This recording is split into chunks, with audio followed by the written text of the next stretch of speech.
Welcome to Metabolism Matters. I'm Jennifer Woolley.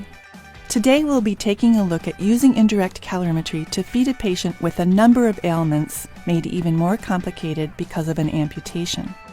The case we're going to look at involves a male patient in their early 70s with acute arterial insufficiency. This patient also had a history of peripheral vascular disease, hypertension, coronary artery disease, and chronic obstructive pulmonary disease.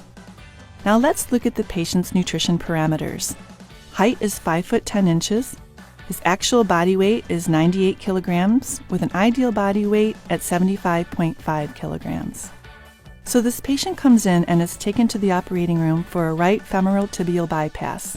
Sadly, he develops postoperative complications that include a heart attack, kidney failure, low blood pressure, plus he has to have an above-the-knee amputation. After the amputation, we need to adjust his ideal body weight, and that is now 64.2 kilograms. I think it's obvious that this patient had quite a bit going on, and that's exactly why he was a good candidate for indirect calorimetry. He has multiple organ dysfunction, altered fluid status from the kidney issues, and then of course there's the amputation. So honestly, there's a lot going on behind the scenes that you would fail to account for by simply using predictive equations.